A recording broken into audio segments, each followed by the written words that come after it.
ભારતમાંથી વિદેશ ભણવા જતા વિદ્યાર્થીઓની સંખ્યા વર્ષો-વર્ષ વધી રહી છે, પરંતુ છેલ્લા એક ડેટા પ્રમાણે છેલ્લા 5 વર્ષમાં કુલ 633 વિદ્યાર્થીઓ કે જે વિદેશમાં ભણતા હતા એમણે પોતાના જીવ ગુમાવ્યા છે. એટલે વિદેશમાં ભણતા વિદ્યાર્થીઓના મોત પણ થાય છે અને એમની વિરુદ્ધ હિંસાના કિસ્સાઓ પણ બને છે અને આ આંકડો પણ વર્ષો-વર્ષ વધી રહ્યો છે. આપણે વિદેશ ભણતા વિદ્યાર્થીઓની ઇન્સ્ટાગ્રામ સ્ટોરીઝ જોઈએ છે, એમની પોસ્ટ જોઈએ છે, સરસ મજાના સીન્સ જોઈએ છે, પરંતુ આ આંકડાઓ ક્યાંક દબાઈ જાય છે. છેલ્લા 5 વર્ષમાં જે 633 વિદ્યાર્થીઓએ જીવ ગુમાવ્યો એમાંથી સૌથી વધારે 172 વિદ્યાર્થીઓ કેનેડાના હતા. જો તમે ગુજરાતમાં રહો છો તો તમારી આસપાસ એકાદ સંબંધી કે એકાદ મિત્ર તો હશે જ કે જે કેનેડા ભણવા માટે ગયો હશે. આ સિવાય અમેરિકામાં પણ 108 જેટલા કિસ્સાઓ બન્યા છે જેમાં વિદ્યાર્થીઓના મોત થયા હોય. હિંસક હુમલાની 19 ઘટનાઓ વિદેશોમાં બની છે અને એમાંથી સૌથી વધારે 9 એ કેનેડામાં બની છે.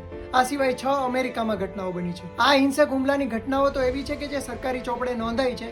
આ સિવાયની પણ કેટલીક હશે કે જેના વિશે કોઈને ખ્યાલ નથી. તમને જણાવી દઈએ કે 2022માં 7.5 લાખ વિદ્યાર્થીઓ વિદેશમાં ભણતા હતા. 2023માં આંકડો વધીને 9.3 લાખ વિદ્યાર્થીઓનો થઈ ગયો અને ત્યાર પછીથી અત્યારે 13.35 લાખ જેટલા વિદ્યાર્થીઓ વિદેશમાં ભણી રહ્યા છે. આ 13.35 લાખમાંથી 4.3 લાખ જેટલા વિદ્યાર્થીઓ કેનેડા અને 3.3 લાખ જેટલા વિદ્યાર્થીઓ અમેરિકામાં ભણે છે. ભારતીય વિદ્યાર્થીઓ અત્યારે કુલ વિશ્વના 101 દેશોમાં અભ્યાસ કરી રહ્યા છે. સોશિયલ મીડિયા પર આપણે વિવિધ તહેવારો અને વેકેશનના ઘણા બધા ફોટોઝ જોતા હોઈએ છીએ, પરંતુ આ પ્રકારની કેટલીક સ્ટોરીઝ પણ જાણવી જોઈએ, જેથી કરીને જે વિદ્યાર્થીઓ વિદેશ ભણવા જવા ઈચ્છે છે, પોતાના પરિવારથી અળગા થવા ઈચ્છે છે અને ત્યાંના સંઘર્ષનો સામનો કરવા માટે તૈયાર છે, એ વિદ્યાર્થીઓ થોડા વધારે પ્રિપેર્ડ થઈ જાય. અને આ જ પ્રકારનો મેસેજ પેપ્સિકોના ઇન્દ્રા નુઈએ પણ આપ્યો હતો. એમણે કહ્યું હતું કે ભારતીય વિદ્યાર્થીઓએ બહાર ભણવા જતા પહેલા તમામ સંઘર્ષો વિશે જાણી લેવું જોઈએ અને એ માટે તૈયાર રહેવું જોઈએ. તો મિત્રો, આ તમામ ન્યૂઝ અંગે તમારું શું માનવું છે અમને કોમેન્ટ કરીને જણાવો અને આ પ્રકારના વિડીયોઝ જોવા માટે જોતા રહો ગુજરાત સમાચારના ડિજિટલ પ્લેટફોર્મ્સ.